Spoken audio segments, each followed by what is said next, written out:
welcome to Basketball Talk Pro. My name is Ron Eckert.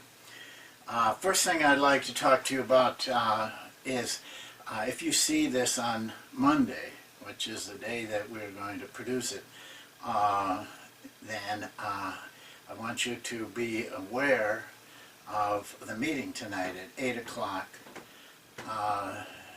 Eastern Standard Time.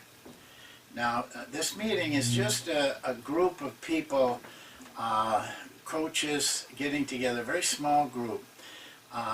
Tonight, our original topic, is going to be preparing your players mentally for improvisation.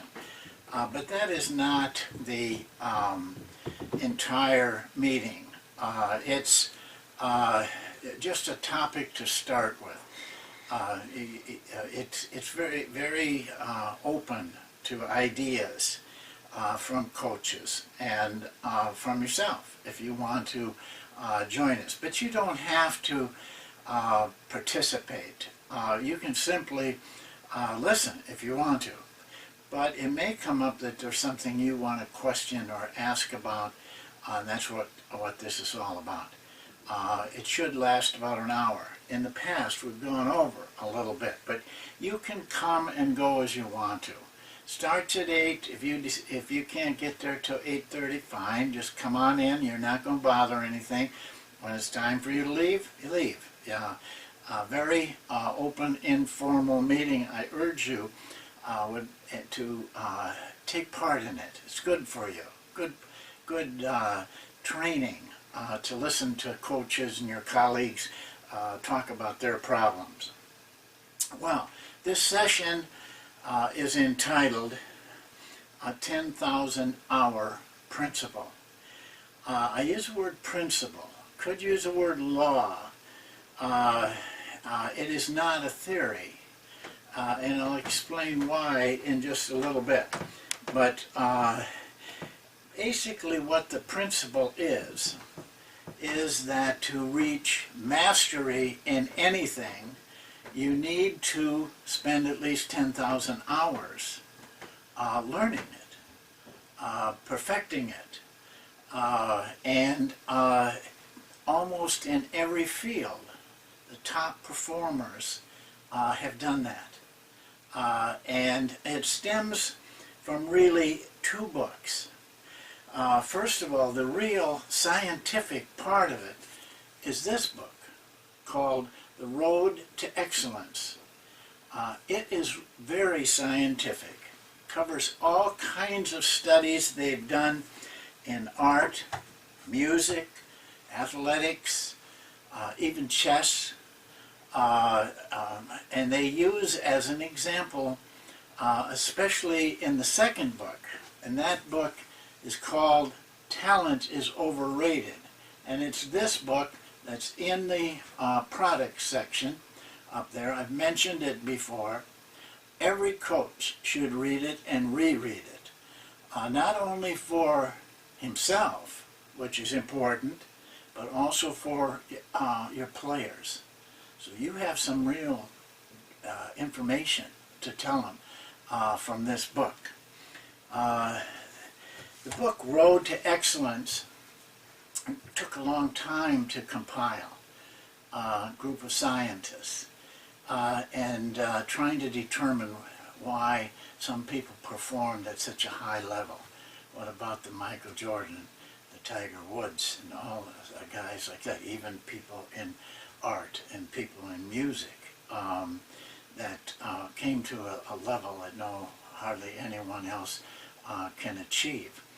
And what they found out is they all had one thing in common: 10,000 hours of disciplined practice. And they called that, this 10,000 hours, you may wonder, of what? Well, it's called deliberate practice.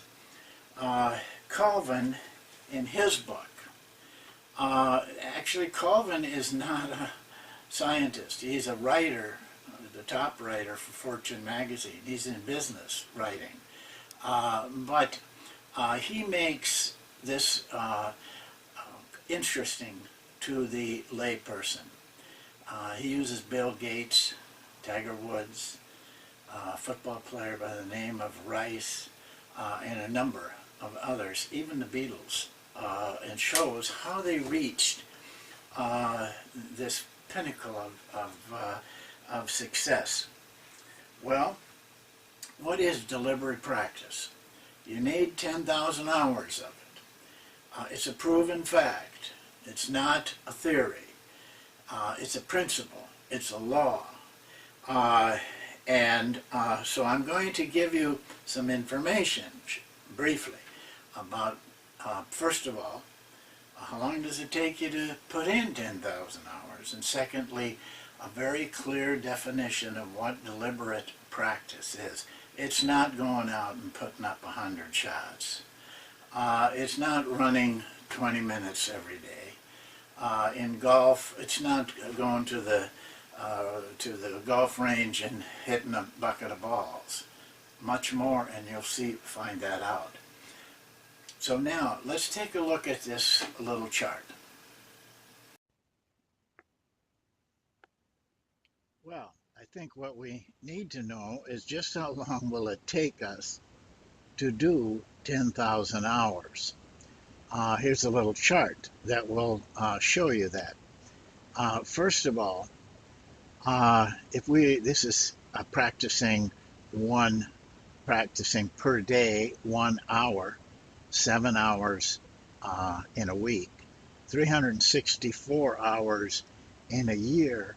It take you 27 and a half hours to put in 10,000 hours of deliberate practice. And if you work down this chart, I think in the midpoint is where a lot of people would be. You can see 3 hours a day, 7 days a week, 21 hours during the week, 1,092 during the year. Still take you 9.2 years to put in 10,000 hours. The ultimate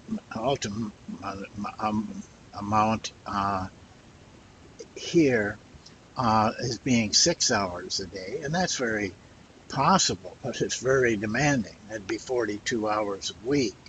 Yet people work that long during the week. That's 2,184 hours in a year. It'd take you just 4.6 years at that rate. But don't underestimate how tough that is, because we now have to look at what is deliberate practice. Remember, this is not games. It's not even team practice. It's individual practice. But mental practice does count in this study. Here's what the author says. It isn't work and it isn't play, but it is something entirely unto itself. This is what he says is deliberate practice. And this is what the studies have shown. First of all, it's designed specifically to improve performance. In other words, you just don't go out and put up 100 shots and say, well, I got 100 shots. It's designed specifically to improve your performance and extends you. Number two, it can be repeated a lot because it has to be repeated a lot. Number three, feedback on results is continuously available. So usually this is a coach, a teacher, a mentor, so that you are constantly getting feedback on your results. But it can also be just a measurement. For example, if you were shooting 70 jump shots, say for example, in a session, and you could keep track of that and say, 50 out of 70 is what I desire. Or maybe you'd say 40 and then move it up to 45, 50. This is also a way of getting feedback. on your results. Number 4, it's highly demanding mentally or heavily physical. In other words, it can be a mental demand or it can be a physical demand. And the last one, it isn't much fun that we know. Uh, so those are the 5 things the author has determined, and this is determined from scientific studies. Is what deliberate practice is. It isn't just going out there and shooting around or uh, jogging or running or any. It's specific to what you want to improve in, and you have to repeat it a lot. You need feedback on your results. It's going to be heavily demanding, physically or mentally, and it isn't much fun. That's what uh, these numbers that we're talking about in this book is based on. But you need to read the book because there's a lot of detail. I'm giving you a rough sketch, but there's a lot of detail in the book. So if you're interested, take it seriously, get a copy of the book, read through it, and understand it. I'm going to spend a little bit of time with the book with you today. As you can see, deliberate practice is a lot more than just going through the motions. And as you can see, it's going to take you a long time to put in 10,000 hours. But I wouldn't let that deter me from trying. And you really need to keep track. I've done it with myself. I've done it with my daughter in piano. And it's surprising how what you think you put in a good day's work and practice, but you haven't.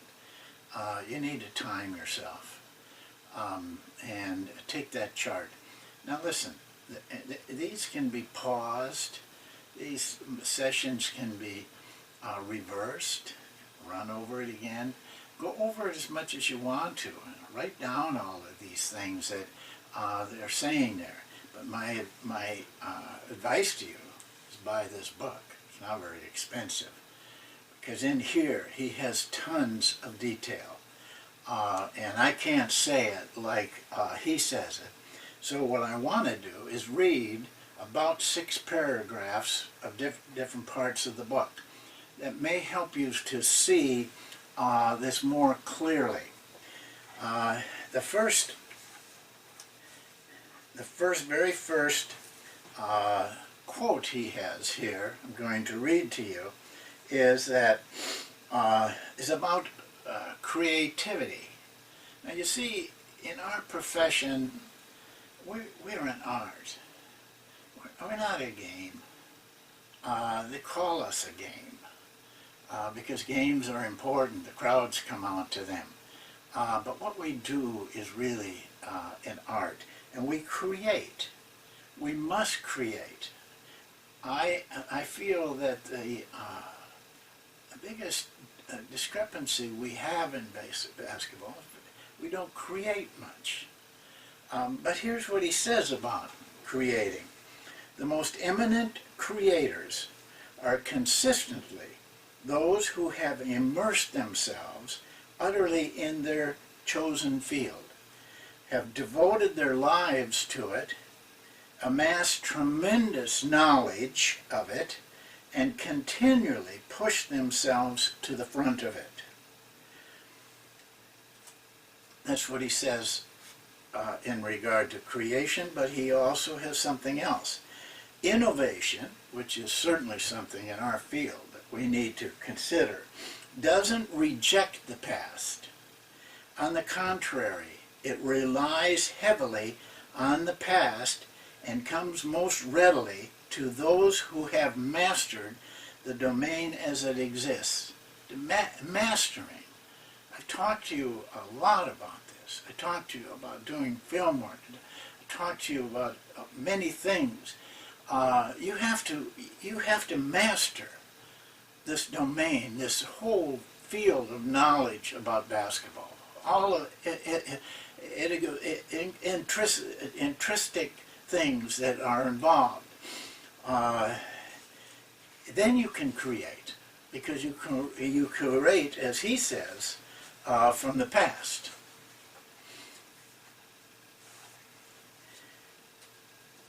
Now he says, we know that great performance comes from deliberate practice. But deliberate practice is hard. It is so hard that no one can do it without the benefit of passion. You heard that before from here. Love the game. Love of what you're doing. Love of your players. A truly extraordinary drive. The benefit of passion, a truly extraordinary drive. So we need to know where that originates. This passion, this drive that pushes you through your whole life, immerses yourself in what you're doing. Well, here's what he says about this. What would cause you to do the enormous work necessary to be a top-performing CEO, a Wall Street trader, a jazz pianist, a courtroom lawyer, or anything else? Would anything cause you to do that? The answer depends on your answers to two basic questions. What do you really want? We've talked about that. What do we really want out of this profession? And what do you really believe? He goes on. I'm not going to read you the whole thing. It's in this book. What you want, really deeply want, is fundamental, because deliberate practice is a heavy investment. It really is. Then he says, what do you really believe? Do you believe that you have a chance in this matter? Do you believe that if you do the work, properly designed, with intense focus, for hours a day and years on end, your performance will grow dramatically better and eventually teach the highest level? You have to have faith. You have to believe in all of this. You won't have the passion. You won't do the work. You won't continue for years. And I really mean years. And don't kid yourself that you got it, you learn it in a year or a half a year. It's years. Then the last thing he says is this. This is the last chapter in the book. The evidence offers no easy assurances. It shows that the price of top-level achievement is extraordinarily high. Perhaps it's inevitable that not many people will choose to pay it.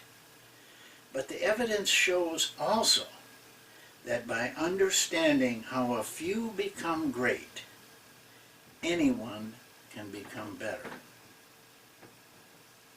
Above all, what the evidence shouts most loudly is striking, liberating news that great performance is not reserved for a preordained few. It is available to you and to everyone. Thank you. I hope you pick up this book and take some time with it. See you next time.